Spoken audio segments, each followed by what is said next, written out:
Bien, buenos días, gracias por estar con nosotros en la entrevista de Canal 11 y Radio Visión Honduras, las repercusiones que enfrenta el país ante la sentencia emitida por la Corte Interamericana de Derechos Humanos. Tengo tres destacados panelistas esta mañana. Primero voy a saludar a la abogada experta en Derecho Internacional, Carmen López. Bienvenida, un gusto saludarle. Muchas gracias, licenciado Valladares. Es un placer estar acá. Creo que es importante tener la discusión sobre cuál es en lo concreto la repercusión de las sentencias internacionales en el devenir actual. Gracias. También con nosotros el ex magistrado de la Corte Suprema de Justicia, el abogado Ibis Disco Avaría. Es un placer tenerlo. Muchas gracias, licenciado Raúl Valladares. Es un gusto estar acompañado con la abogada López también, que vamos a tocar un tema que es de importancia para el país. En San Pedro Sula, el abogado Rodolfo Dumas. Bienvenido, abogado, un gusto saludarlo allá en San Pedro Sula. Buenos días, estimado licenciado Raúl Valladares. Un saludo para usted, para los dos distinguidos colegas que lo acompañan y, por supuesto, para el auditorio de Canal 11, con un tema que es verdaderamente importante para el país. Bien, gracias. Dígame, abogada López, Carmen, comentarios sobre esa sentencia emitida por la Corte Interamericana de los Derechos Humanos. Bueno, yo creo que, pues por un lado, es un precedente jurisprudencial muy importante para el país porque desarrolla garantías judiciales que son necesarias que fortalezcamos en el sistema de justicia, específicamente alrededor de la independencia judicial, del principio de legalidad, de la protección judicial. Sin embargo, creo que para que podamos, en efecto, hacer un análisis certero de este caso, debemos de analizarlo en su debido contexto.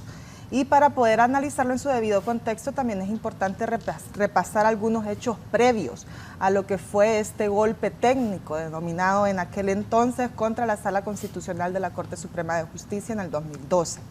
Y en ese sentido, pues a mí me gustaría e invitaría a quienes nos escuchan y a los panelistas con los que estoy compartiendo, que también rememoremos los hechos que rodearon la destitución de los magistrados de la Sala Constitucional en el marco del accionar de aquel Poder Judicial frente a un contexto de multicrisis, de rompimiento del orden constitucional y del deterioro institucional producto de un golpe de Estado. Porque creo que es importante también recordar que esa Corte Suprema de Justicia fue justamente la Corte Suprema de Justicia que en su periodo del 2009 al 2016 legitimó el golpe de Estado alrededor de diversas acciones. Por ejemplo, hay hechos irrefutables que son objetivos y que también tienen pues respaldos importantes alrededor de cómo sucedieron.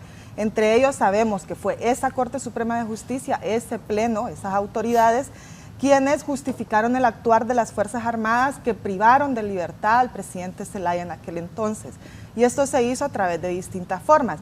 Emitieron comunicados oficiales firmados por el presidente de la Corte Suprema de Justicia, incluso convocaron el 30 de junio, 2 días después del golpe de Estado, a través de su jefa de personal, a todo el personal de la Corte Suprema de Justicia a participar en la susodicha Marcha por la Paz, que era realmente pues la marcha que estaba convocada para respaldar ese golpe militar que estaba sucediendo. De igual forma, esta Corte Suprema de Justicia sostuvo reuniones continuas con el aquel entonces presidente de facto, Michelet Ibaín. Y entre otras cuestiones, pues también es esta Corte Suprema de Justicia, a través de su Sala Constitucional, que deniega más de 80 acciones constitucionales que distintos ciudadanos y ciudadanas estaban emprendiendo para procurar el retorno al orden constitucional y la protección de derechos fundamentales de distintas personas pues, que se encontraban en protesta, en resistencia, en la calle, y ninguna de estas fueron resueltas. Únicamente fue resuelto un amparo en favor del coronel Romeo Vázquez Velázquez, ¿no? Que sabemos también de sobra cuál fue su accionar en el marco del golpe.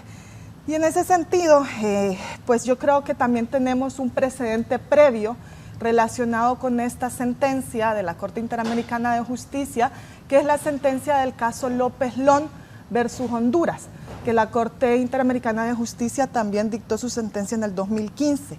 Y en este sentido, este caso es muy importante enmarcarlo también en el análisis del caso Gutiérrez Navas, porque en esta sentencia del 2015 la Corte Interamericana de Justicia oficialmente denomina el golpe de Estado sucedido en el año 2009 como un hecho ilícito internacional, así como también detalla de maneras concretas cómo fueron los mecanismos ilegales e inconstitucionales que se activaron para poder pues llevar a cabo este rompimiento del orden constitucional.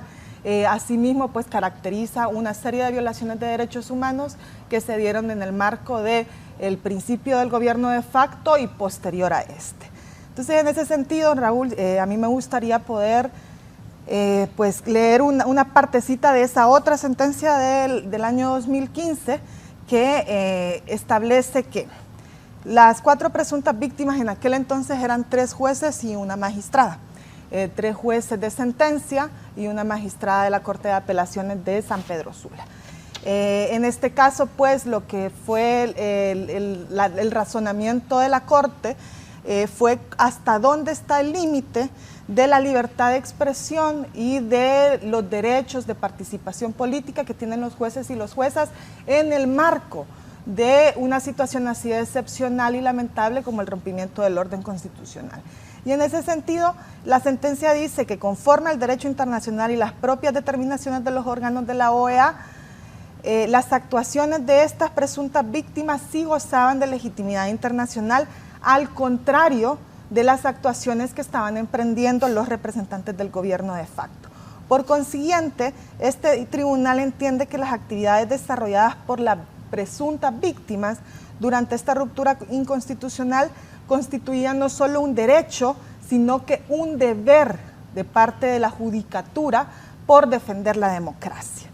Y esto es importante porque también se vincula con el accionar de los magistrados de la Corte Suprema que fueron destituidos, porque además de analizar, digamos, las acciones previas, que ya vamos a entrar, me imagino, aún más en ese análisis de manera profunda, no hay que olvidar que los jueces en estas últimas décadas, en todo lo que es la jurisprudencia internacional, se han consolidado como garantes de los derechos humanos y de la democracia en el país.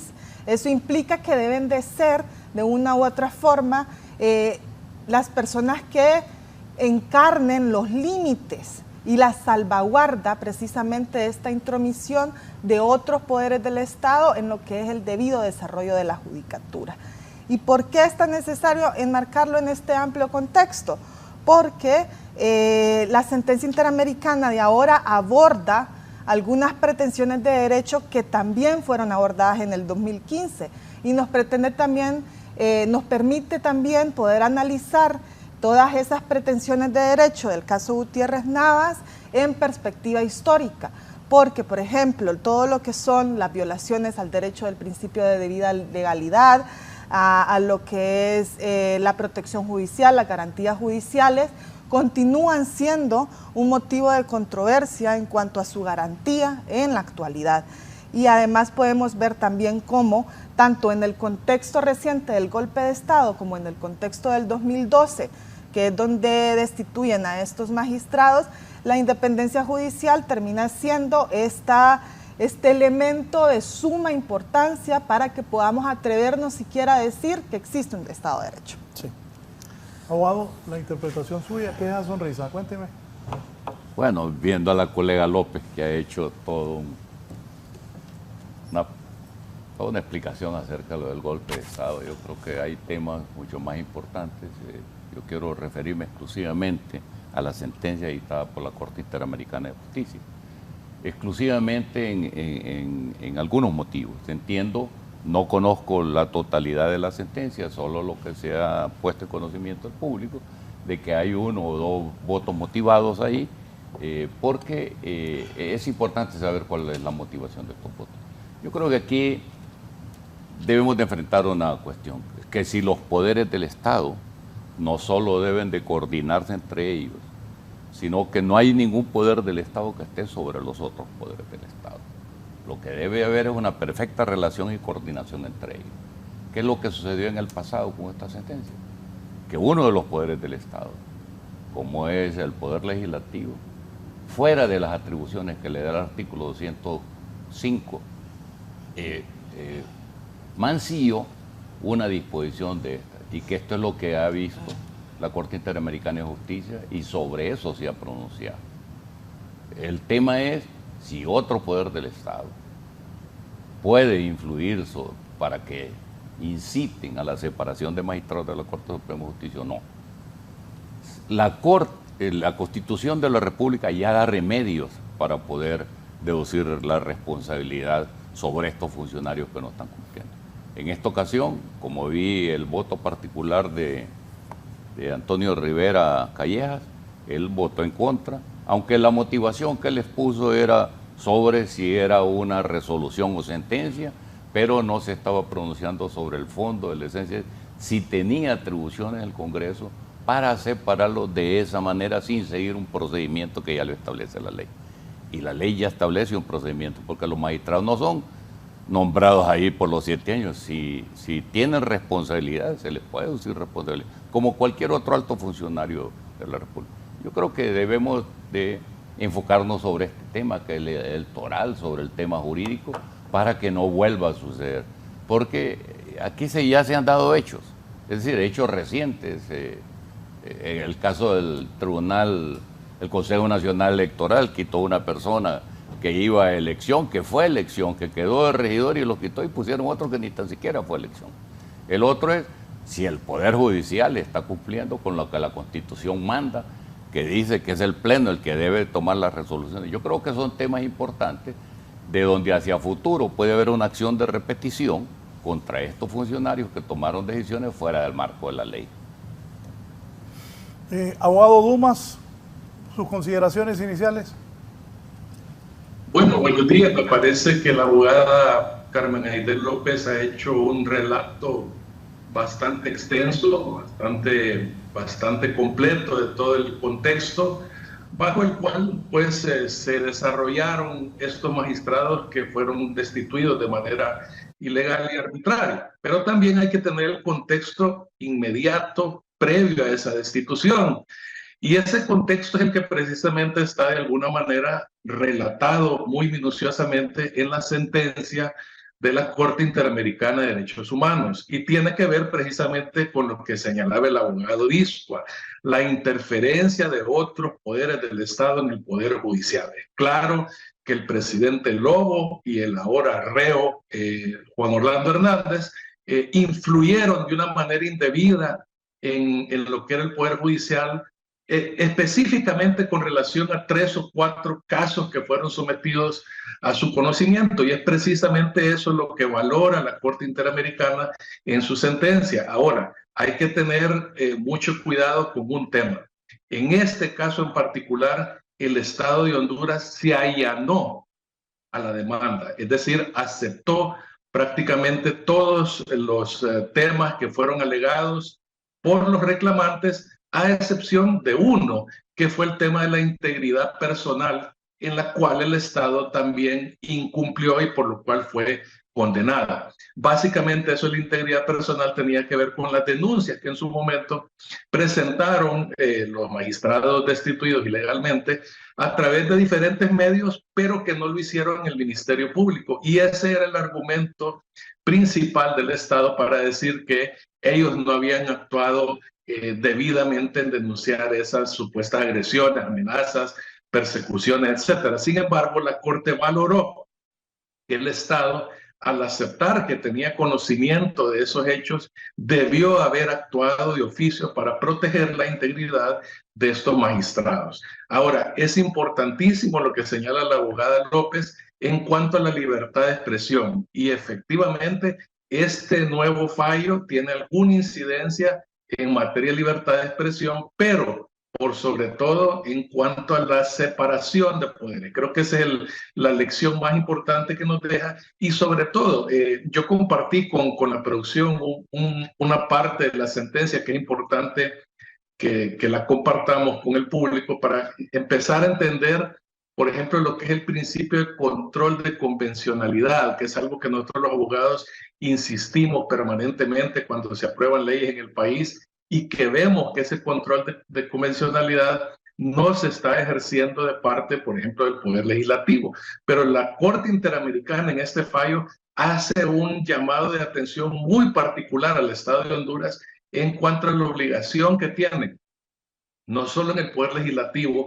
sino que también a nivel de la Judicatura, de ejercer ese control de convencionalidad, que no significa otra cosa que adecuar lo que es el derecho interno y las decisiones internas a lo que ya establecen los convenios y los tratados de los cuales Honduras es signatario. Entonces, definitivamente esta sentencia nos deja, pues, primero que nada, un precedente jurídico contundente para el Estado de Honduras, pero también una hoja de ruta que debemos seguir para corregir esos errores que se cometieron en el pasado y que definitivamente no vuelvan a ocurrir. El daño que produjo toda esa secuela de eventos es mucho mayor que lo que está contenido en esa sentencia. Es cierto, la sentencia obliga al Estado a pagar una cantidad de dinero a cada una de estas víctimas, pero el daño moral que le causó al Estado es mucho mayor y es muy difícil de reparar si no cambiamos de actitud y no adecuamos nuestra normativa interna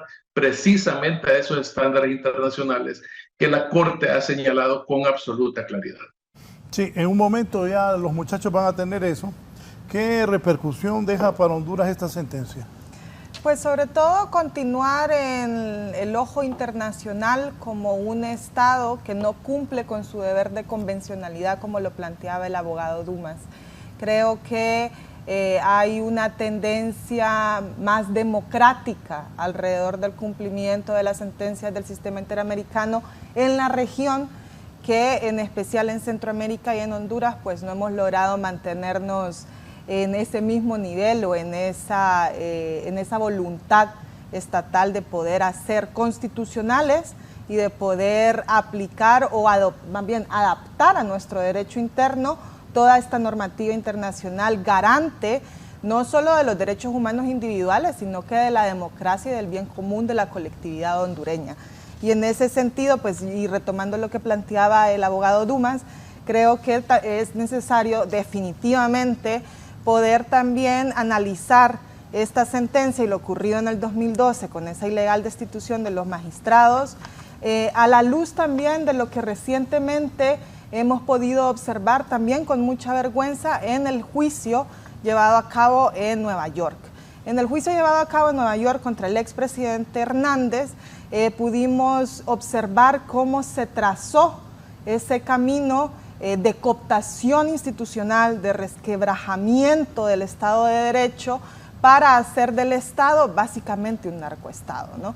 Y para ello debemos de hacer memoria de cuáles fueron las razones concretas de por qué finalmente estos 4 magistrados terminaron siendo incómodos para el poder que en ese momento pues dirigía la Corte Suprema de Justicia, que no era independiente tampoco de quien lideraba el Congreso Nacional y en ese entonces pues del presidente Porfirio Lobo.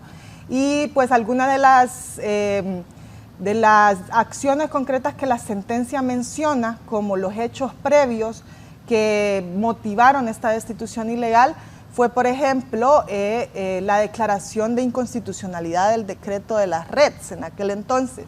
En aquel entonces las sedes eran llamadas regiones especiales de desarrollo.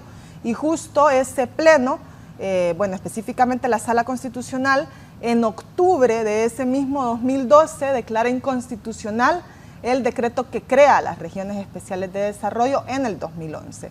Además de ello, menciona también todo lo que fue la conflictividad que se generó alrededor de la ley de depuración policial, cuya Sala Constitucional también declaró inconstitucional y se generó toda una polarización pública, además impulsada por funcionarios oficiales del gobierno de Porfirio Lobo, así como los diputados y diputadas de ese momento en el Congreso Nacional, alrededor de que pues las motivaciones de la Sala Constitucional para declarar inconstitucional la ley de depuración policial tenían que ver con un supuesto vinculamiento con el crimen organizado, ¿no? E incluso la sentencia te detalla los pronunciamientos tanto de aquel entonces presidente Porfirio Lobo como del presidente del Congreso Nacional, Juan Orlando Hernández, donde señalan básicamente a estos 4 magistrados y tres magistrados y la magistrada como personas que finalmente se podía decir que eran sospechosas de apoyar y reproducir ese crimen organizado. Y otra de las declaraciones de inconstitucionalidad que se dan en el marco previo a la destitución de los magistrados y que es interesante, ¿no?, es la ley marco de la Iglesia Evangélica, que yo creo que también es algo muy conocido por la población hondureña, que una institución muy aliada en aquel entonces de lo que era el presidente Juan Orlando Hernández y lo que representaba en el Partido Nacional era la Iglesia Evangélica. Entonces creo que esos aspectos también es muy importante ponerlos en relieve y también, digamos, analizarlos a la luz de todo ese camino de 12 años donde lograron del golpe de Estado convertir al Estado de Honduras en un Estado no solo fallido, sino servicial a las élites del crimen organizado.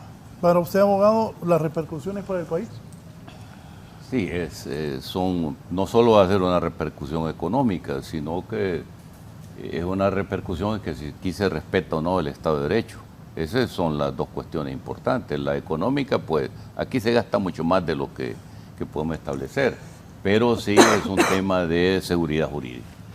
Yo quisiera decir que en este proceso que se ha llevado, ha quedado bien claro que aquí hay una violación al debido proceso, ¿verdad? Porque el artículo 205, en sus diferentes numerales, pero específicamente en el numeral 20, dice aprobar o improbar la conducta administrativa de los altos funcionarios del Poder Ejecutivo, Poder Judicial y el Consejo Nacional Electoral, etcétera, etcétera.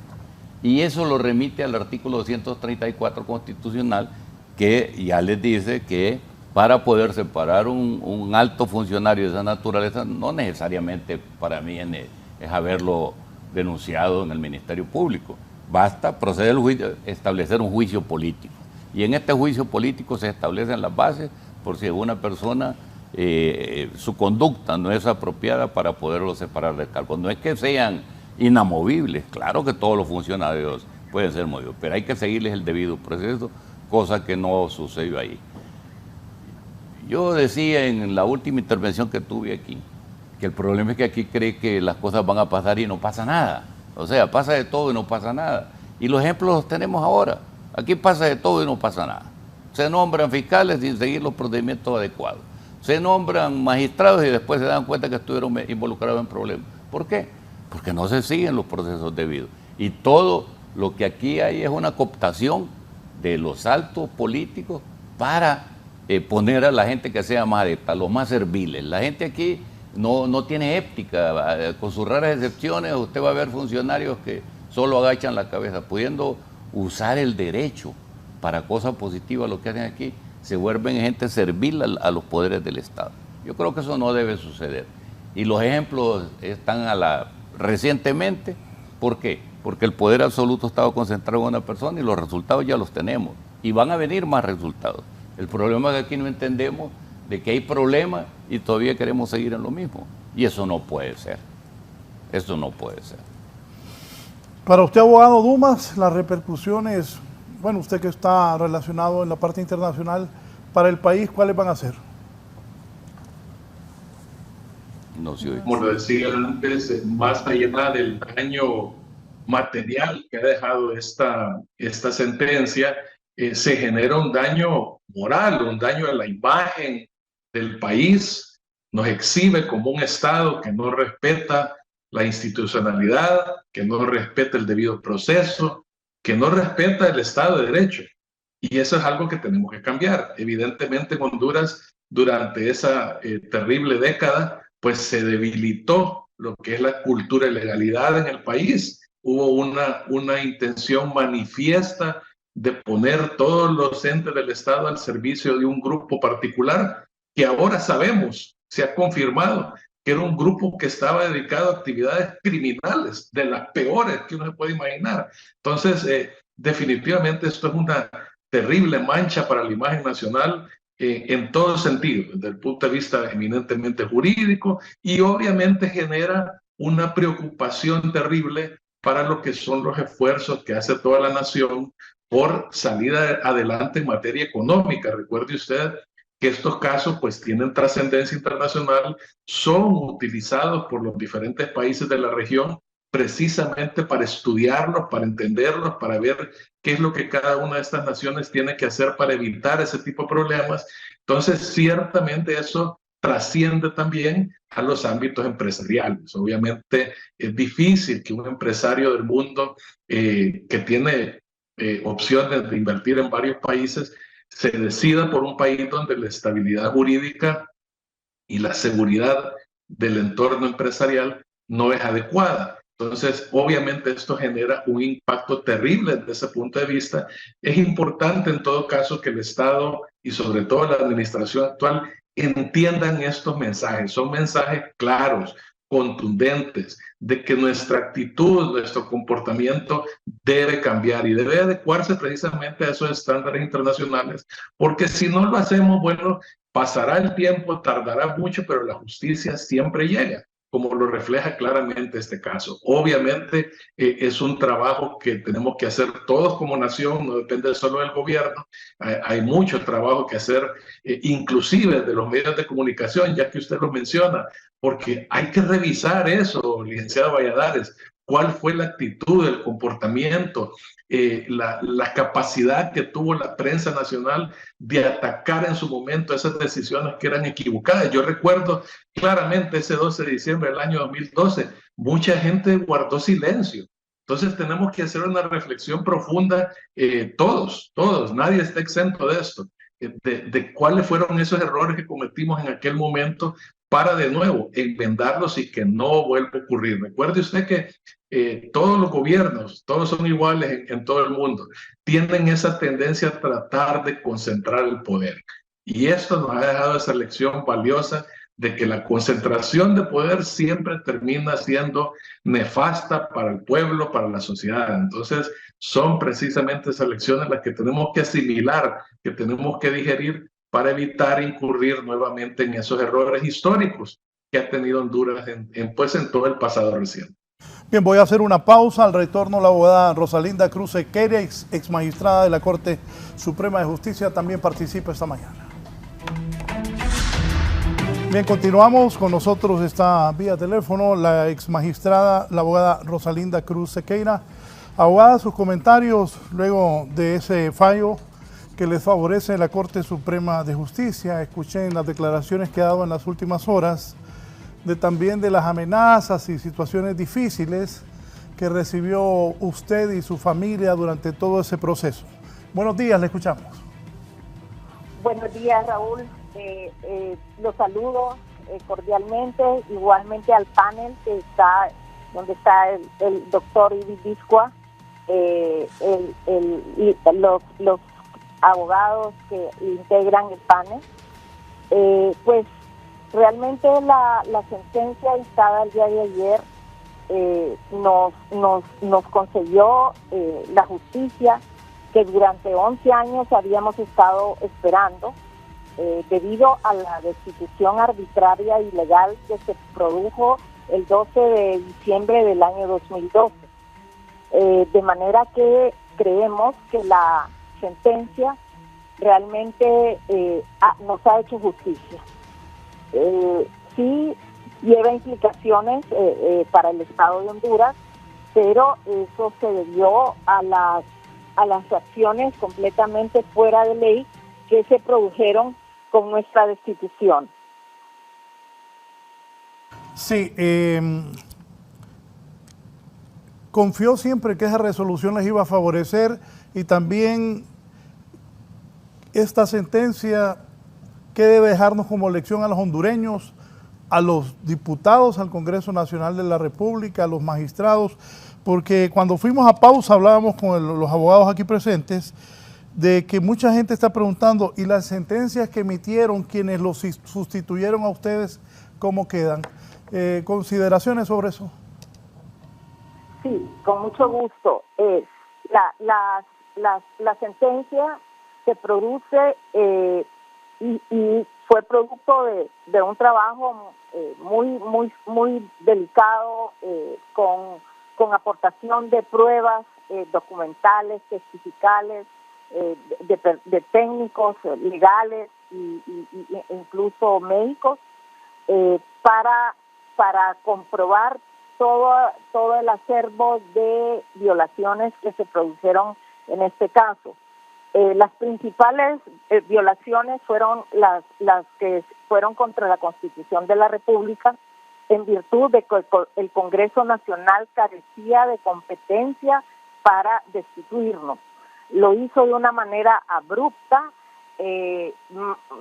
sin llenar ningún tipo de requisitos, y eso conllevó a una cantidad de violaciones de derechos y de garantías, puesto que el Congreso Nacional, al no tener competencia, realmente no podía nombrar nuevos magistrados.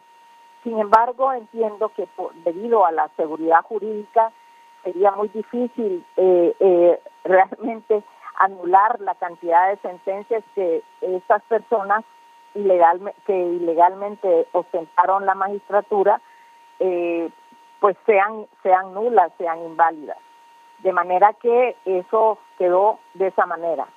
El juicio fue, todo el proceso es un proceso complejo, porque implica el presentar la denuncia ante la Comisión Interamericana de Derechos Humanos, que tiene dos fases, una fase de admisibilidad y una fase de emisión de un dictamen de fondo, que en el dictamen de fondo, y eso llevó aproximadamente 9 años, se determinó que se habían violentado esas garantías y esos derechos humanos respecto a cada uno de nosotros. Posteriormente el caso pasó a la Corte Interamericana de Derechos Humanos con los resultados que ustedes ya conocen. La condena al Estado de Honduras. El Estado de Honduras se allanó parcialmente a la demanda, pero nosotros no logramos realmente llegar a un acuerdo con el Estado, de manera que el juicio se llevó hasta el final.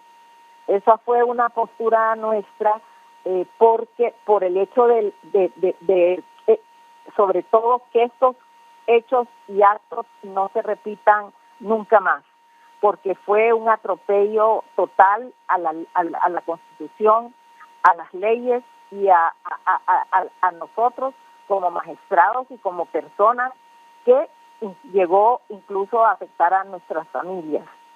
Pues la sentencia contiene varios aspectos de reparaciones, que creo que es la parte más importante que la parte monetaria, ya que crea un precedente de que estos hechos no se repitan. A partir de nuestra destitución fueron sucediendo en Honduras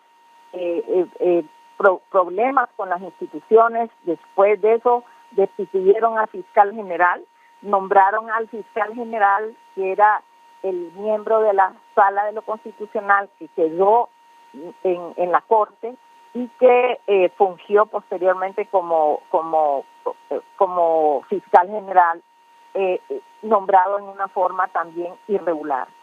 De manera que las instituciones, fue un golpe fuerte para la institucionalidad de Honduras.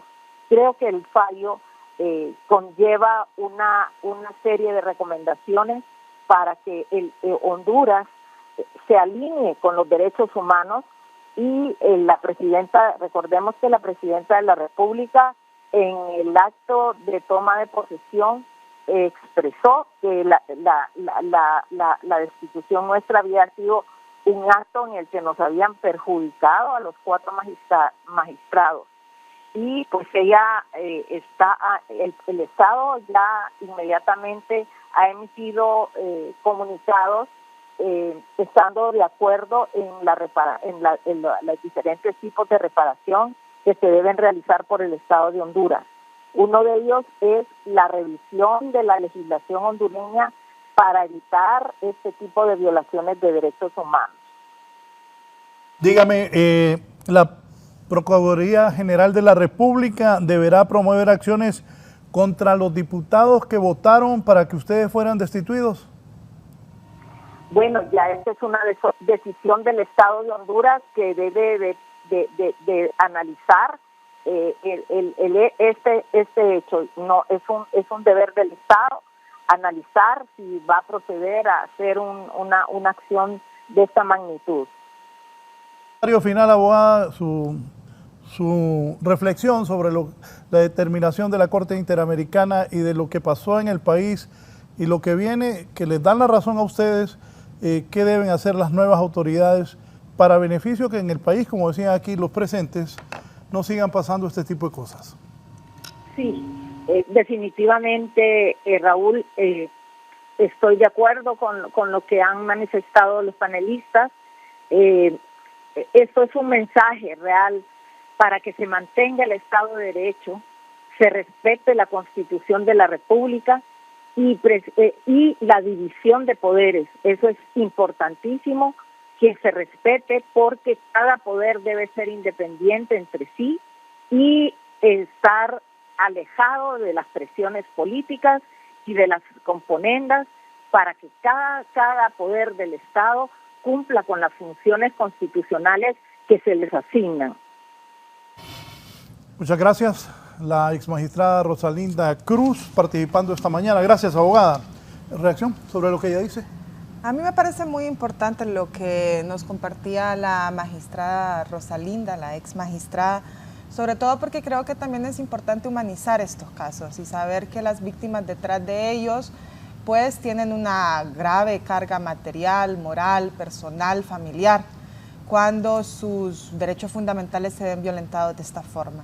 Sin embargo, yo insisto, a mí me parece que si el Estado de Honduras tiene realmente una voluntad de poder adoptar garantías de no repetición, que era a lo que se refería la ex magistrada, que son finalmente aquellas medidas que realmente van a traer un beneficio para la reforma institucional y normativa de nuestro país en pro de cumplir esos deberes convencionales, de garantizar el principio de legalidad, de garantizar las garantías judiciales, de garantizar también la permanencia e inamovilidad de los jueces y las juezas en sus cargos, que es también una garantía de sociedades democráticas. Yo creo que si vamos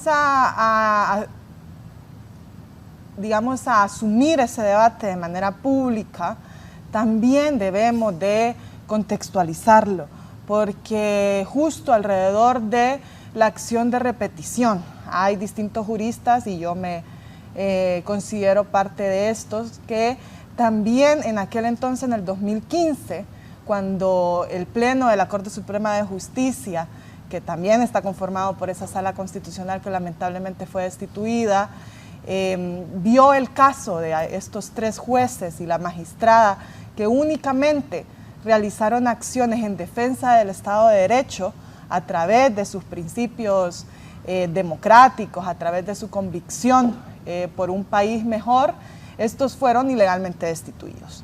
Y tampoco habían, digamos, procesos disciplinarios en aquel entonces ni ahora que pudiesen generar un proceso realmente imparcial y garante de derechos, en este caso de los magistrados hacia la Corte Suprema de Justicia, que fueron quienes los destituyeron. Entonces la pregunta es, la acción de repetición en este caso, y ya que estamos analizando la independencia judicial en Honduras, podría ir en 2 vías. Una vía es precisamente responsabilizar a los que fueron los tomadores de decisión, a los magistrados de ese pleno de la Corte Suprema de Justicia del 2009 al 2016, que tomaron la decisión arbitraria e ilegal, también denominada de esta forma por la Corte Interamericana de Derechos Humanos, de destituir a estos otros jueces y magistradas del caso López Lón. Podría también caber una acción de repetición. En aquel entonces, en el 2015, muchas personas también lo planteamos. Pero en aquel entonces, en el 2015, teníamos otro gobierno con aún menos voluntad política, ¿no? Que estaba incluso vinculado con esas destituciones y con ese manejo parcializado e impune de la justicia en Honduras. Entonces es la acción de repetición, no solo en contra de los diputados que tomaron la decisión de destituir a estos 3 magistrados y a la magistrada de la Corte Suprema de Justicia, sino que hay que preguntarnos qué hay de la responsabilidad de ese mismo pleno de la Corte Suprema de Justicia, que también incurrió en violaciones a los derechos humanos y a la independencia judicial en otro contexto.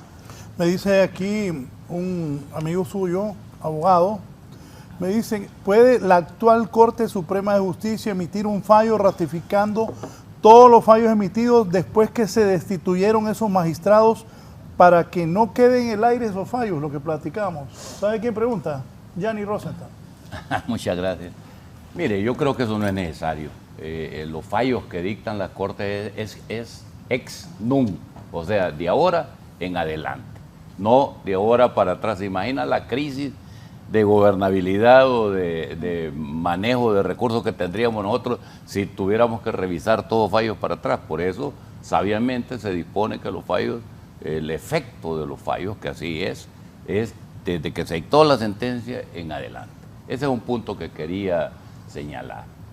Por esa razón es que hay fallos nulos y anulables. Aquellos nulos son los de pleno derecho y los anulables son los que tienen un vicio y que se pueden anular hacia futuro, pero no en este caso específico.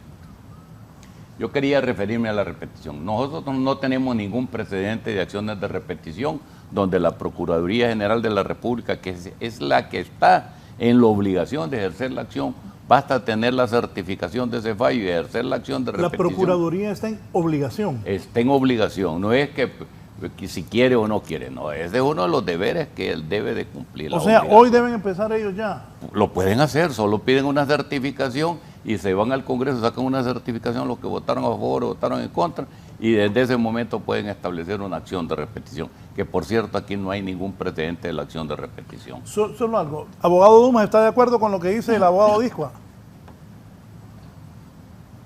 Sí, bueno, yo coincido, me parece que la PGR en este caso es la llamada constitucionalmente a ejercer esas acciones. Creo que sería importantísimo que en este caso en particular la Procuraduría efectivamente inicie con esas acciones, no solo contra los diputados, sino también contra los magistrados y los miembros del Ministerio Público que se prestaron a esta cantidad de violaciones al debido proceso y que ahora le están costando al país sumas millonarias en indemnizaciones. Evidentemente, el hecho de que no haya ningún precedente o antecedente no impide que la Procuraduría inicie esas acciones. Es tiempo ya de que por fin el Estado de Honduras y sobre todo los contribuyentes dejemos de estar cargando con estos abusos, con lo que la Corte Interamericana define como una desviación de poder, pero que en realidad fue un abuso y un exceso de poder. Pero es importante, sí, la acción de repetición. Creo que hay una cantidad de funcionarios que tienen bienes más que suficientes para responder por esto. Si usted revisa la sentencia, puede hacer la suma muy fácilmente. Andamos hablando alrededor de $465,000 para cada una de las víctimas por 4, y eso lo multiplica por el factor de cambio en lempiras. Estamos hablando de millones de lempiras que podrían servir precisamente para tantas necesidades que tiene el pueblo hondureño en materia de salud, de educación, seguridad, etc. Entonces es importantísimo que en este caso la PGR por fin ejecute su responsabilidad constitucional de interponer esas acciones de repetición contra las personas responsables de estos abusos. Para usted, ¿qué debe pasar con los diputados? ¿La PGR debe tomar acciones? Así es, y yo creo que es bastante importante porque tal y como decían los escuchándolos abogados, a ustedes, si hubiera votado, hubiera sido diputado hoy, diría, ¿en qué lío estoy? Sí, totalmente, y son 97 en tremendo lío. Y caben medidas cautelares. Pero ese es el problema, de pensar que el ostentar un puesto de poder en un poder del Estado está basado en el beneficio personal o al final en pues el impulso de acciones que finalmente solo protejan políticamente a unos cuantos. Así que yo creo de hecho que puede ser muy beneficioso, sobre todo porque lo que ha sido la política estatal previa ha tenido que ver más con un poco lavarse las manos de los responsables directos de estas violaciones de derechos humanos y simplemente pues cargar al Estado de estas graves penas financieras, ¿no? Entonces yo creo que si empezamos con esa cultura de deducción de responsabilidades de manera directa hacia los actores políticos que causan este tipo de violaciones e inestabilidad en el país, podemos llegar a tener un debate más amplio y más incluyente de todos los sectores de la sociedad alrededor de la responsabilidad que tenemos todos y todas también para garantizar el Estado de Derecho. Y en ese sentido, los jueces y las juezas ya pues se ha desarrollado de manera bastante profundas y amplias cómo son actores principales en esa garantía de legalidad, en esa garantía del debido proceso y en esa garantía de defensa de los derechos humanos de otros y otras. Así que yo sí creo que podría llegar a ser una acción muy importante emprender de manera formal esas acciones de repetición. En efecto, le corresponde a la PGR. De hecho, pues en su pronunciamiento no lo dicen de manera directa, pero pues se puede entrever que el pronunciamiento lo que establece es que harán las acciones civiles correspondientes para deducir las responsabilidades hacia las personas directamente vinculadas. Cuando me dice, si usted votó en contra de esos magistrados, a favor de que destituyeran a un magistrado, ponga atención, le voy a preguntar al abogado Iscua, ¿caben medidas cautelares contra esos diputados? Por supuesto que la acción que interponga la PGR puede tomar medidas cautelares, como ser incluso la reserva de dominio sobre algunos bienes que tienen los que fueron diputados y que todavía algunos lo siguen siendo. Sí. Por supuesto que sí caben esas acciones. Ese dinero que sumó el abogado Dumas y que Honduras tiene que pagar, ¿verdad? Sí. ¿Se lo pueden deducir a los diputados? Sí, porque es una acción, acuérdese que esa es una acción personal del derecho a voto que tiene cada diputado en el Congreso, es de decir sí o no. Por ejemplo, y no es hacerle propaganda a Toño Rivera, pero Toño se los advirtió, miren, estamos tomando una acción que no es correcta, que puede traer responsabilidad. Pero Toño lo estaba refiriendo como que si hubiera sido el caso de una sentencia, y realmente ahí no era una sentencia, sino que era un proceso indebido que se estaba realizando cuando existía el juicio político para poder promover una acción. O sea, sí, la Constitución de la República da remedios para solucionar estos conflictos que se dan, y principalmente ahí se dio un conflicto, la injerencia de un poder del Estado sobre otro poder del Estado. Yo veo que la abogada López habla con mucho entusiasmo cuando se refiere al golpe de Estado, pero yo creo que son hechos que no deben repetirse y que nosotros no estamos de acuerdo. Pero también hay hechos actuales, en la actual administración, que son actos y hechos contrarios a la ley, que después les van a deducir responsabilidades. Y todavía no aprenden algunos funcionarios, que esos son lamefaldas o lo que querramos llamar, que andan diciendo sí a todo y no se valoran ellos mismos porque no tienen ética profesional. ¿Por qué? Porque algunos tienen guardaespaldas, tiene guardaespaldas la señora, tiene guardaespaldas los hijos, y van nunca a la en la vida escuela. habían tenido. Nunca, bueno, ni carro blindado. Varios de este gobierno nunca en su vida habían tenido un chofer. Nunca un carro blindado, jamás un carro blindado, menos un chofer, funcionarios de este gobierno. Yo los quedo viendo así y estos. Pero, no, es que es cierto. Pero licenciado, hay magistrados del alto tribunal que iban a trabajar en su Toyotilla, que en su vida habían pensado que podían ganar esa cantidad de dinero porque profesionalmente no se pudieron destacar. Entonces, esta gente es la que más abusa del poder y les da miedo tomar decisiones dentro del marco de la ley porque dice, voy a perder estos derechos que se me están dando. Yo creo que este es un tema de ética profesional, de capacidad legal, donde los funcionarios deben de saber decir, mire, esta es la ley y yo juré respetar la Constitución y sus leyes y aquí estoy obligado a hacer.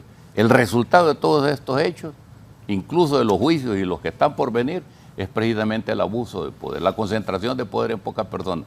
Y los otros, lacayos de órdenes ilegales que hacen cosas. No solo fue en el pasado, actualmente se están cometiendo un montón de cuestiones en un montón de secretarías de Estado, donde los ministros archivan los expedientes, hacen lo que quieren y creen que no les va a pasar nada. Que no se crean que no les va a pasar nada. Les va a pasar. Les van a pasar la cuenta y lo peor del caso, cuando les pasen la cuenta ya no van a tener chofer, ya no van a tener guardaespaldas, ya no van a tener, es más, si tienen dinero lo van a tener afuera del país, pero también hay medidas cautelares para poder controlar. Yo creo que aquí lo que hay que seguir es el principio de legalidad. Esto es un llamado de atención para los actuales y para los que todos, vengan. Para todos. Es decir, usted ve los funcionarios de antes, desde el 90 cuando empezó, ¿Cuántos de ellos hay presos? Había gente honorable, presidentes honorables, ministros. Ahora ya da pena ser ministro. A mí me ofrecen una cartera, ni la acepto, porque es una vergüenza. Es una vergüenza, hay que tener ética y entender uno que asumir un cargo asume una responsabilidad. Si usted va a asumir un cargo, sabe que va a dictar una sentencia, que va a traerle consecuencias, entonces, si tiene miedo, no lo acepta. Doctor Dumas. Sí, licenciado Valladares, fíjese que para complementar un poquito lo que dice el abogado Discoa, sobre dos temas en particular. Primero, el principio de legalidad. Efectivamente, el principio de legalidad es aquel que dispone que los funcionarios públicos no tienen más facultades que las que expresamente les confiere la ley. Ese principio, en este caso en particular, fue violentado flagrantemente. No hay ninguna duda, es parte de la condena, está claramente expuesto en la sentencia. Y también el otro tema en cuanto a la ética, que lo ha mencionado varias veces el abogado Discoa, y comparto totalmente con él. Yo en el pasado, creo que en este mismo programa, he expuesto que Honduras debería, si tuviéramos un marco regulatorio ideal, tener un marco nacional de integridad, un marco nacional de integridad donde todos los sectores se comprometan a respetar la ley, a actuar dentro de los marcos de la ley, a ser transparentes, a ser éticos, a rendir cuentas, y eso incluye a todos los sectores nacionales, no solo el sector público, también el sector privado, en lo que les compete. Ese marco nacional de integridad, déjeme decirle que ya fue elaborado.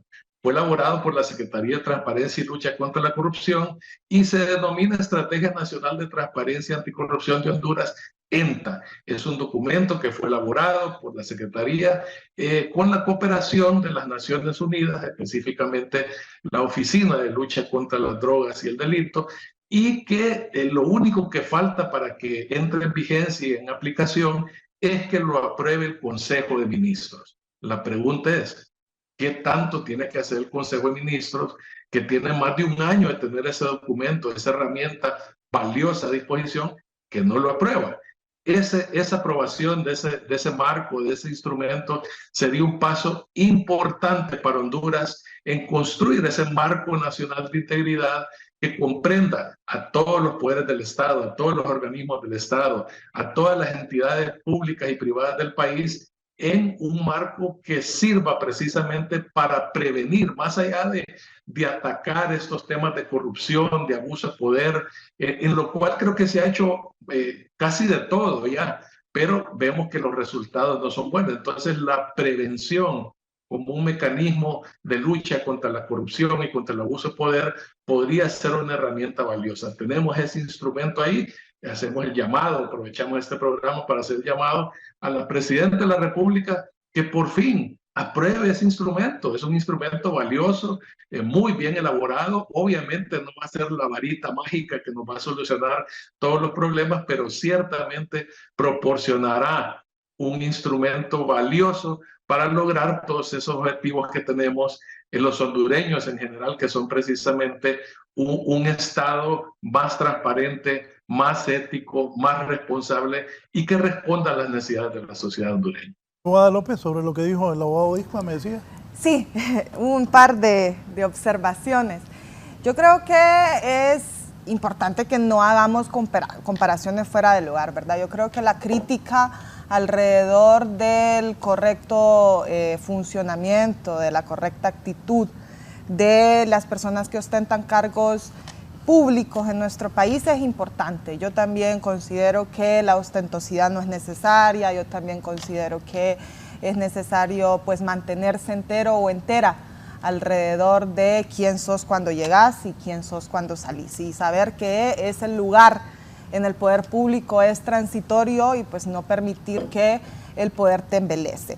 Sin embargo, no vamos a comparar, digamos, este tipo de acciones que tienen que ver con determinaciones muy personales y actitudes muy personales de ciertos funcionarios y funcionarias con lo que es la colusión de actores políticos claves, de actores institucionales claves alrededor de dos partidos tradicionales que se aliaron para ejecutar un golpe de Estado militar en pleno siglo XXI, ¿verdad? Creo que ahí hay hay que también hacer un balance distinto, no se puede comparar una cosa con la otra.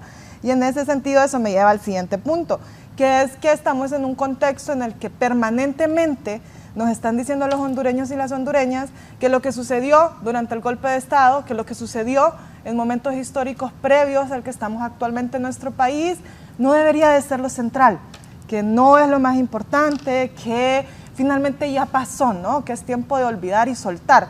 Y a mí me parece que eso es un grave error histórico, un grave error político, un grave error en general ético alrededor de cómo funciona, del análisis de cómo funcionan las sociedades. Finalmente, si nosotros y nosotras no tenemos una clara memoria histórica de los procesos que han atravesado nuestro país, de los procesos que han atravesado las distintas representaciones del Estado de Honduras, difícilmente vamos a poder llegar a construir en conjunto políticas, soluciones alternativas para hacer de este país un lugar más igualitario y más justo.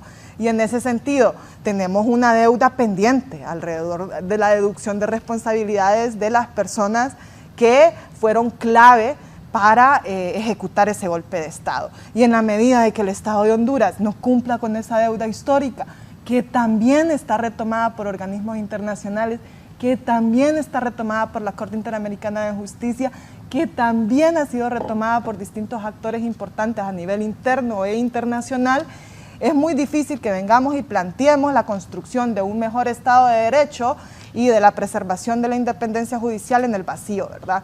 El caso Gutiérrez Navas es un caso. Honduras en la actualidad tiene 16 casos en supervisión alrededor del Sistema Interamericano de Derechos Humanos. Y eso me lleva a mi punto tercero, que es que podemos intentar hablarlo en el vacío, podemos intentar comparar lo que fueron los actores políticos en aquel momento previo al golpe de Estado y durante el golpe de Estado, pero yo creo que también hay que dar hechos concretos de cómo es este gobierno que actualmente dirige la política del Estado sí ha emprendido también acciones concretas que lo diferencian de la política del Estado de gobiernos anteriores. Y en ese sentido, una cosa muy linda de esta sentencia Gutiérrez Navas es que empieza relatando pues lo que fue la audiencia pública, ¿no? Y en esta audiencia pública el Estado de Honduras se allana parcialmente las pretensiones de derecho que contiene el caso.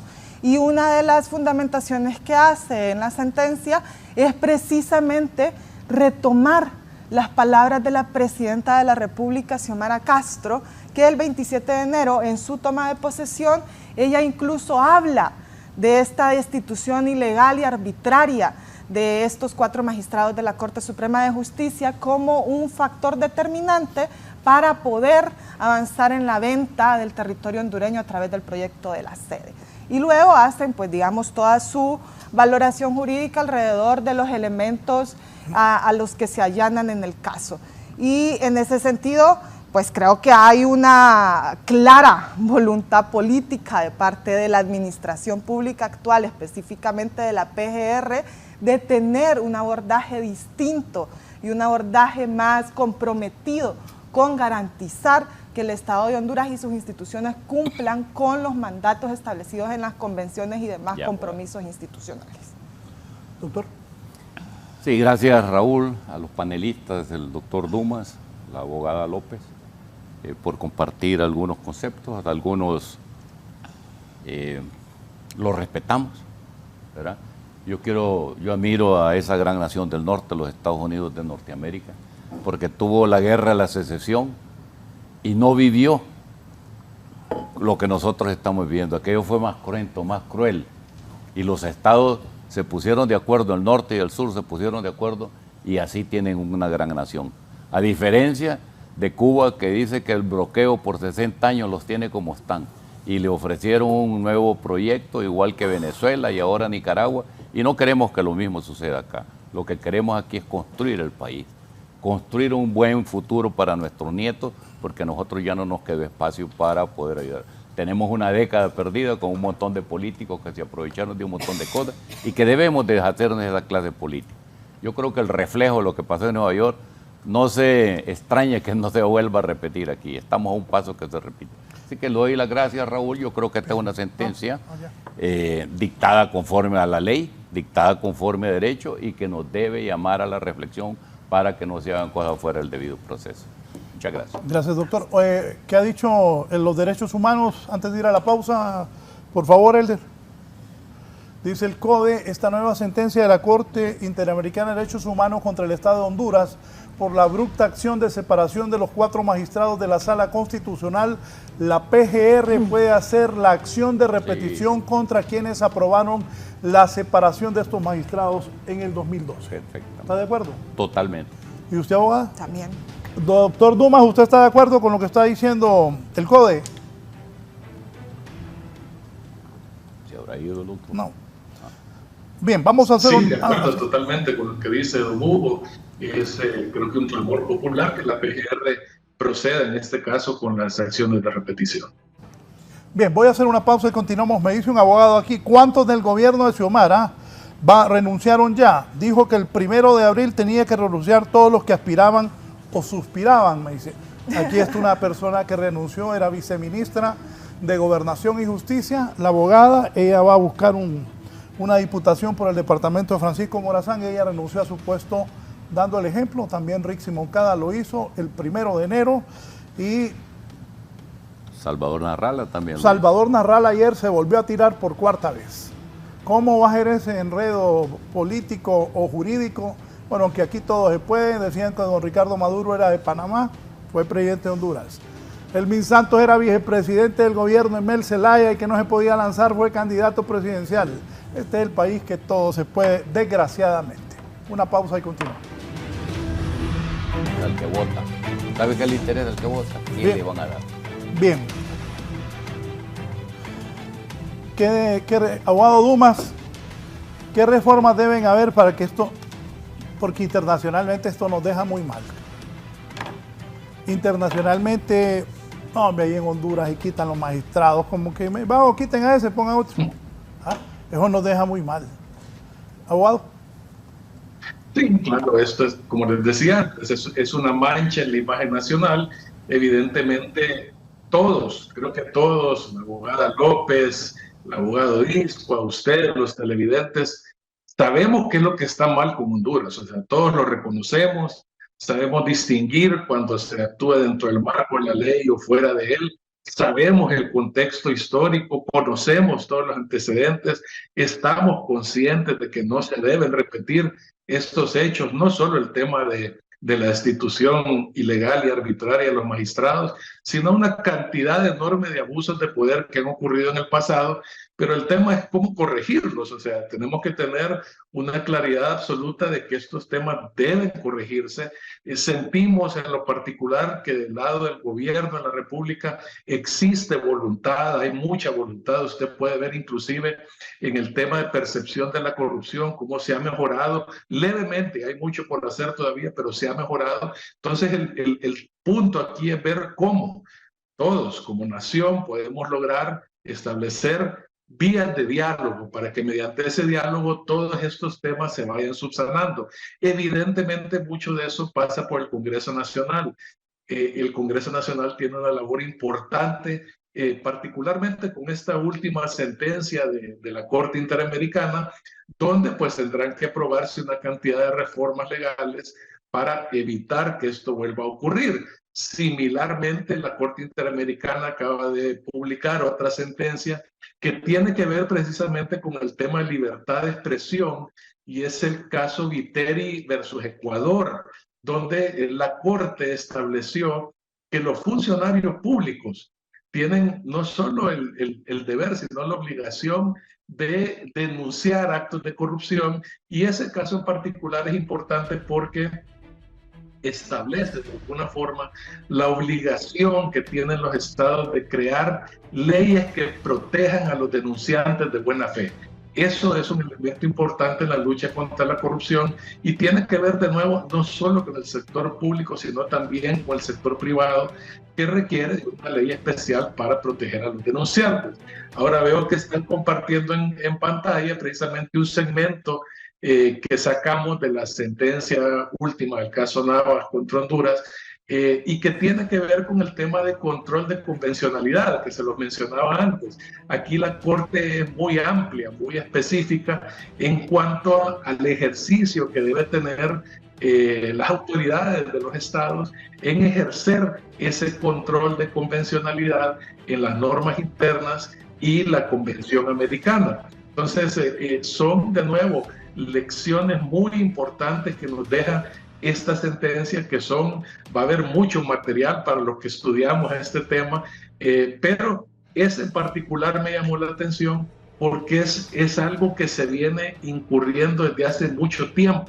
Lo vimos, por ejemplo, con la aprobación del Código Penal, el nuevo Código Penal, donde no se ejerció ese control de convencionalidad y por eso precisamente se mantuvo ahí el tema de los delitos contra el honor, que debería de sustraerse de la materia penal y pasarse a la materia civil. Entonces, de nuevo, esta sentencia deja, además de un precedente contundente en materia jurídica, también muchas lecciones y mucho material de estudio para quienes pues creemos que el Estado de Honduras puede mejorar, puede llegar a alcanzar estos altos estándares internacionales, sobre todo en materia de derechos humanos. Recordemos que el incumplimiento en materia de derechos humanos también tiene efectos económicos y es terrible hacer esa relación porque el sufrimiento de un ser humano pues no es fácil de alguna manera materializarlo, pero ciertamente tiene efectos económicos y lo vemos precisamente en esta sentencia que, repito, contiene una condena de casi $2 millones por violación a los derechos humanos. Pero además de eso, cuando Honduras no cumple con algunos parámetros que son internacionalmente aceptados en materia de derechos humanos, afecta programas puntuales como son la cuenta del milenio, por ejemplo, donde el Estado deja de percibir esos fondos o alcanzar los parámetros que establece ese programa en particular. Entonces, de nuevo, una sentencia que amerita un estudio profundo, un análisis profundo, no solo de parte nuestra como abogados independientes, sino también del Estado para corregir todos esos errores que se cometieron en el pasado reciente. Doctor. Bueno, ya estamos por cerrar esta audiencia. Yo quiero referirme que uno de los muchachos me preguntaba a mí, abogado, ¿y usted qué es lo que más extraña? Digo, fíjese que yo extraño a colegas nuestros que podríamos llamarle la conciencia jurídica del país, el abogado Dumas Rodríguez, que en paz descanse, el abogado José María Palacios, que en paz descanse, el abogado René Suazo Lagos, que en paz descanse, el doctor Ramón Custodio, también que en paz descanse. Esos hombres eran hombres grandes, que eran la conciencia jurídica del país. Yo recuerdo cómo el doctor Custodio defendió cuando presentaron un recurso de inconstitucionalidad para el respeto, quién podía interpretar el tema de la Constitución. Y él lo defendió como uno de los hombres grandes de este país. Lastimosamente esos hombres grandes ya se están terminando. Quedan unos cuantos, que estos hombres grandes le llamaban la conciencia. Todos los presidentes lo llamaban para preguntarle y había la modalidad de ellos es que tenían un equilibrio. No eran sesgados, hacían razonamientos correctos. Y yo creo que esa es una buena dosis que nos hace falta que las facultades de Derecho y las distintas facultades formen hombres con conciencia jurídica, de tal manera para que no se den estos hechos. Sí, yo estoy seguro que en aquel momento Juan Orlando y Pepe Lobo hubieran llamado verdaderos asesores respetuosos de la ley, le hubieran dicho, mire, no tiene las atribuciones del Congreso Nacional para hacer, excepto en este caso que le promuevan una acción de un juicio político. Y no se hizo de manera arbitraria. Los resultados son los que tenemos ahora. Y yo creo que lo mismo está sucediendo en este gobierno. No se dejan asesorar por la gente que sabe derecho, por la gente que conoce las distintas materias. Obvian estos conocimientos porque se creen superiores al conocimiento y el conocimiento no tiene barreras, no tiene colores políticos. El conocimiento lo que tiene es la conciencia jurídica. Así, Raúl, que muchas gracias de nuevo por invitarnos a este programa, a los colegas, al abogado Rodolfo Dumas, de que con su padre conservamos una buena relación y tengo el mejor criterio, así como el de Rodolfo, la colega López. Me dio mucho gusto conocerle en esta ocasión. Sí, espéreme, que faltan 10 minutos. ¿Qué pasa si no se hace nada en este caso? Si ya Pues entonces, Fabio, paguen, pero nada más. Yo creo que en primer plano, mal precedente. ya de por sí, ya sería un terrible precedente, pero creo que eso ya no va a suceder porque sí se ha dado un debate público que con anterioridad pues no habíamos tenido la posibilidad de darlo. Y creo que el simple hecho de que hayan distintas voces comentando los distintos aspectos jurídicos, como mencionaba el abogado, alrededor de esta sentencia, alrededor de la vigencia de la independencia judicial, alrededor de todas las repercusiones que nos dejaron 12 años de un autoritarismo severo, ya de por sí es una ganancia. Sin embargo, si este Estado, y en específico la PGR, no logra estar a la altura de los hechos, a la altura también de esta nueva era democrática en el país, definitivamente nos va a dejar un precedente lamentable. Sin embargo, yo tengo mucha confianza en las últimas sentencias recién emitidas. El Estado de Honduras se ha mostrado muy, pues, digamos, pues amplio, bastante dócil alrededor de la posibilidad de emprender acciones. Acá en lo concreto es qué hacemos para reformar o crear la normativa necesaria para hacer real el principio de legalidad, específicamente vinculado con procesos disciplinarios internos al Poder Judicial, y que no podemos tampoco repetir la lamentable historia del Consejo de la Judicatura, ¿verdad? Que tuvo una vida bastante corta, precisamente porque el entonces presidente Rivera Vilés, pues en la lógica del Estado soy yo, pero en el Poder Judicial decidió ser quien lo presidía, y el Consejo de la Judicatura de hecho debería y tiene en otros países y regiones una esencia totalmente distinta, y la esencia es lograr finalmente delegar las acciones y los deberes administrativos de un Poder Judicial hacia personas competentes para ello y que no estén directamente vinculadas con el accionar judicial o el accionar ya más vinculado con la emisión de sentencias y análisis de casos, ¿no? Así que tenemos el reto de, y lo tienen específicamente las autoridades del Poder Judicial, de crear procesos, de crear institucionalidad interna que permita deducir responsabilidades de manera imparcial, legal y legítima hacia actos de personas vinculadas con la función judicial que puedan que puedan reproducir corrupción, que puedan reproducir ilegitimidad o ilegalidad. Y por otro lado también tenemos el gran reto de normativizar la posibilidad de destitución de los altos magistrados y magistradas de la Corte Suprema de Justicia. Personalmente, yo creo que eso no debería de ser algo tan amplio. Al Congreso Nacional no se le deberían de dar potestades tan amplias para la destitución de magistrados y magistradas de la alta judicatura, porque eso pone en precario pues la permanencia y al final la legitimidad de estas personas en sus cargos. ¿Por qué?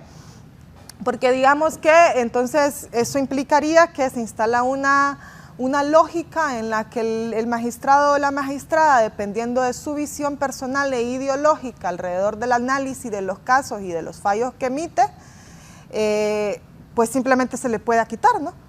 Y eso no te garantiza en ninguna medida que la ley va a ser cumplida en un marco de igualdad y en un marco de justicia. Entonces, en todo caso, debemos de dar este debate. ¿Cómo se pueden destituir los magistrados? ¿Por qué se pueden destituir? ¿Cómo lo dejamos de maneras tajantes y concretas y limitadas también estas causales en nuestra normativa constitucional? Sí, abogado Dumas, me dice Moisés Ulloa, el problema no solo es lo que pasó, sino que sigue sucediendo. La clase política tradicional no ha aprendido la lección. Saludos a los panelistas. ¿Qué piensa de eso? Perdón, me disculpo porque se le entrecortó lo que me dijo, pero... Que decía Moisés Ulloa, el problema no solo es lo que pasó, sino que sigue sucediendo. La clase política tradicional no ha aprendido la lección, me dice.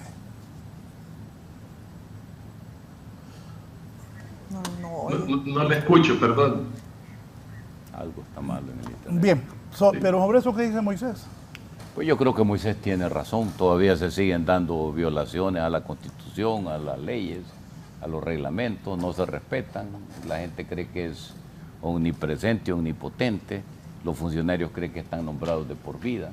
Yo sí creo que estos fallos deben de llamar a la conciencia nacional, principalmente a la gente que toma decisiones políticas, de tal manera que los hagan dentro del principio de legalidad, y eso los va a legitimar a ellos hacia futuro para poder querer optar a cargos de elección popular.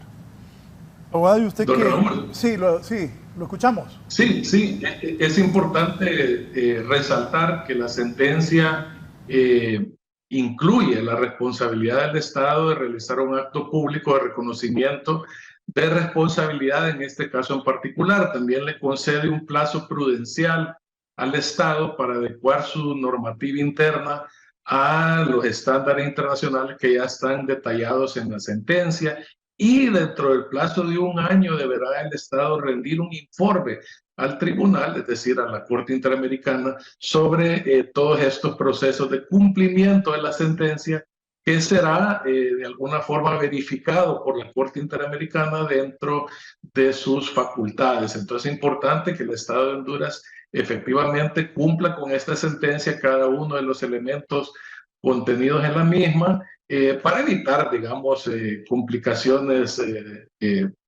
posteriores, y de esa manera demostrar pues, una voluntad clara de remediar estas situaciones. Creemos que así será, que el Estado ha tenido una intención clara de cumplir con estos parámetros de la sentencia, y también insistir en el tema de la PGR. Es importantísimo que la PGR inicie esas acciones, pues de lo contrario va quedando ese precedente nefasto de que los funcionarios públicos pueden realizar todos estos abusos de poder sin ninguna consecuencia. Irremediablemente eso conduce a más abusos de poder. Entonces es importante establecer un precedente también de parte del Estado contra estos funcionarios que abusaron de las facultades que tenían, en su caso como legisladores o como magistrados.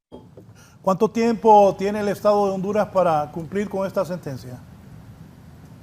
Sí, el Estado tiene un año para rendir ese informe. En cuanto al cumplimiento de la adecuación de la normativa interna, no se señala un plazo específico, solo dice la sentencia que es un plazo prudencial, pero se entiende que el espíritu de esta sentencia es que esas decisiones, esas reformas se den lo más pronto posible. En todo caso, creo que le conviene al Estado de Honduras, tomar esas decisiones de una forma rápida, expedita, precisamente para ir creando un entorno jurídico más adecuado y que responda precisamente a esos estándares internacionales. No es la primera vez que una Corte Interamericana falla en contra de nosotros, ¿no? Sí, han habido otros fallos donde condenan, por ejemplo, el caso de los desaparecidos de allá del 80, condenó al Estado de Honduras la Corte Interamericana. Me recuerdo que estaba el ahora extinto abogado Espinal Irías en esa corte. Rigoberto. Rigoberto, cuando se dio ese fallo. O sea, sí, hay precedentes. Sí. Y no solo contra Honduras, hay varios estados donde la Corte Interamericana ha dictado fallos importantes. Por ejemplo, este caso de los delitos contra el honor, ¿verdad? De que los despenalizó y los volvió de naturaleza civil. O sea, la Corte ha dado unos fallos que son fallos ejemplificantes para los estados. Una cosa es que los tomen y otra es como no hay una acción coercitiva, más la acción coercitiva ha sido las sanciones pecuniarias, ¿verdad? Pero si hubieran otras sanciones coercitivas, creo que el Estado tomaría distintas acciones. Sí, respecto a, de hecho, a sentencias recientes vinculadas, por ejemplo, con los 80, recibimos el fallo de Herminio Eras versus Honduras, que es el de un estudiante, dirigente del Partido Comunista acá en Honduras, bueno, que en aquel entonces se mantenía mucho más activo que en la actualidad, que fue pues secuestrado y asesinado por las fuerzas militares que en aquel entonces controlaban el régimen. Otro de los casos más recientes es el caso también Vicky Hernández versus Honduras, que es el caso de una trabajadora sexual, una mujer trans que fue también asesinada por elementos militares en el marco del golpe de Estado. También se condenó al Estado de Honduras por esto, por violentar pues, su derecho a la vida, a la integridad física, y en general también se generó toda una elaboración alrededor de esos estados de multicrisis en los países. Tenemos también el caso de las comunidades garífunas, que hay algunos que son más antiguos que otros. Triunfo de la Cruz es previo, por ejemplo, al de San Juan, que es más reciente, que establece todo un análisis jurídico alrededor de los derechos territoriales de estas poblaciones originarias, y que también la PGR pues, se encuentra en múltiples mesas de trabajo con diferentes instituciones para lograr hacer acciones y estrategias para su cumplimiento. Y eso es bien importante destacarlo, Raúl. Solo me dice don Hugo Maldonado, 19 sentencias ha dictado la Corte Interamericana de Derechos Humanos contra el Estado de Honduras. Y 16 están en actual supervisión. Las otras se cerraron ya. Sí, el gesto suyo, lo pensé. ¿Qué piensa, abogado Dumas? 19 sentencias. Bueno, es un reflejo claro de que no ha habido de parte del Estado como tal una voluntad de respetar los derechos humanos. Creo que si nos remontamos al pasado podemos encontrar una infinidad de violaciones, inclusive que no han llegado al conocimiento del sistema interamericano por diferentes razones. Usted tiene, por ejemplo, los casos que se han presentado en los presidios, donde han muerto una cantidad de personas detenidas y por las cuales obviamente el Estado es responsable. Entonces, definitivamente es un tema de voluntad de cumplimiento de la ley y particularmente de voluntad de respetar los derechos humanos. Recuerde usted que los derechos humanos son progresivos, es decir, nunca van en retroceso, siempre van avanzando, y en ese sentido el Estado de Honduras tiene que ir adaptándose a todas estas resoluciones que emite el sistema interamericano, particularmente la Corte Interamericana de Derechos Humanos, para evitar precisamente ese tipo de responsabilidades que, como les decía antes, representa también un costo económico para el país. Sus conclusiones finales, abogado Dumas. Bueno, no, yo creo que de nuevo, insistir en que esta sentencia debe ser estudiada minuciosamente, detenidamente, para entender cuáles son los alcances que tiene para el Estado de Honduras. Recuerde usted que estas sentencias no ven gobiernos, no les importa quién sea el gobernante en este momento. Ellos lo que ven es la responsabilidad del Estado y si cumplió o no cumplió con todos estos derechos que están protegidos por la Convención Americana. En el caso particular de Honduras, se encontraron violaciones a una cantidad de artículos de la Convención y particularmente preocupante el tema de la separación de poderes que se dio en este caso Nava versus Honduras. Entonces, importantísimo asimilar esta sentencia, compartirla a nivel de la academia también para que los estudiantes de Derecho, y eso es bien importante lo que decía el abogado de ISCUA, yo creo que las facultades de Derecho tienen muchísimo trabajo que hacer en formar a las nuevas generaciones de juristas en el país, particularmente en estos temas de derechos humanos que muchas veces no son los más populares, no son, digamos, los que más atraen la atención del estudiantado, pero que ciertamente vemos cuál es la relevancia y cuáles son los efectos que tienen en una nación cuando estos principios no son respetados. Muchas gracias por su participación, muy gentil el abogado Dumas Rodríguez que nos ha acompañado esta mañana. Abogada Carmen López, comentarios finales. Yo creo que estamos ante una oportunidad histórica para el cumplimiento de las reparaciones establecidas por el fallo, pero sobre todo para la deducción de responsabilidades, como una acción de voluntad política para poder realmente reconstruir el Estado de Derecho y acercarnos más a la anhelada independencia judicial que necesitamos para poder finalmente también ejercer justicia como colectividad hondureña. Y en ese sentido creo que es importante también destacar la gran responsabilidad que tiene el Estado de Honduras en la actualidad, porque los casos que finalmente llegan al fallo en la jurisdicción interamericana son poquísimos. Estamos hablando de 19 y realmente nos asusta porque pues, finalmente a nadie le gusta que el Estado al cual pertenece sea condenado de estas formas internacionales y tan públicas. Sin embargo, en comparación a lo sistemático que ha sido la violación de derechos humanos en nuestro país, sobre todo pues, en estos años recientes, es importante que el Estado de Honduras pueda generar alternativas y pueda generar realmente políticas de Estado que prevengan que estos casos pues finalmente tengan que ser litigados en una corte internacional, sino más bien generar los mecanismos internos a través de nuestro poder judicial y a través de las diferentes instituciones que protegen los derechos fundamentales de las personas para que las personas no tengan que incurrir en este proceso que además es larguísimo. Estamos hablando de que esta violación fue llevada a cabo en el 2012 y estamos en el 2024. Normalmente son más de 10 años, es un gran costo económico, emocional, material, que no todas las personas, más bien la mayoría de personas en nuestro país no tienen la posibilidad de ejercer. ¿Cómo cuántos millones de lempiras es lo que hay que pagar? Pues imagínense que solo en gastos y costas hacen una valoración como de alrededor de $150,000. Cada $40,000 $1 millón. Entonces, solo gastos y costas. Sí, ahí son 3. ¿Llegarán a los 10 millones? ¿Llegarán a los 10 millones? Sí. Sí. Hay casos que, de hecho, es que superan eso. Estoy pensando cómo cerrar el programa. Gracias. Doctor. Sí, miren, yo creo que lo toral no es la sanción económica. Yo creo que es la sanción moral que sufre el Estado de Honduras. Creo que a eso hay que ponerle más atención y que los poderes del Estado respeten la institucionalidad. Porque aquí el problema es que no hay respeto a la institucionalidad. Si hubiese respeto a la institucionalidad, en este momento no estaríamos debatiendo sobre este tema. Gracias, abogado.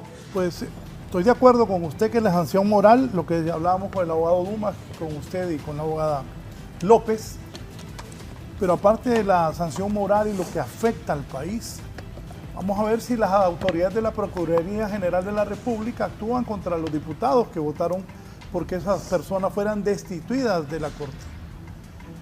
Y también si les van a cobrar ese dinero, o pisto, como dijimos nosotros. Y aquí este señor dijo que pueden haber requerimientos. Bueno, depende, porque es una sanción administrativa, puede ser un abuso de autoridad también, que el Ministerio Público podría iniciar acciones por abuso, porque es que ellos no tenían esa atribución. Sí. En la forma en que tomaron la decisión. Incumplimiento de los deberes de los funcionarios. No quiero ser alarmista, pero el Ministerio Público puede actuar contra todos ellos. Pues contra los que violaron la ley, si más bien ellos tienen el monopolio de la acción penal. Exacto. Y no tienen que pedirle permiso a nadie. Al actuar, ¿qué debería hacer el Ministerio Público? Bueno, lo primero es pedir el acta, una certificación del acta donde se tomó esa decisión indebida por la cual Honduras ha sido condenada. Con esa certificación ellos pueden tener para iniciar una investigación. Para que el pueblo entienda, inician la investigación y podrían ir presos o no. Es un abuso de autoridad. Contésteme, sí, pueden ir presos. Es un abuso de autoridad. Pueden ir presos. Sí, es un abuso de autoridad. Sí, se podrían enfrentar a una pena de reclusión. Sí, totalmente. Creo que el Ministerio Público perfectamente bien puede iniciar las diligencias pidiendo esa certificación de la Corte, del Congreso Nacional para determinar quiénes fueron las personas que votaron a favor de esa decisión legal y arbitral. Bien, muchas gracias. Ojalá que esto no se vuelva a repetir en el país, que el gobierno cumpla la sentencia, lo que se ha determinado para 19 demandas hemos perdido en la Corte Internacional de Derechos Interamericana. Si la PGR y la Fiscalía, dicen los abogados, porque no soy abogado, toma acciones, hasta presos pueden ir esos diputados. Buenos días, que estén bien.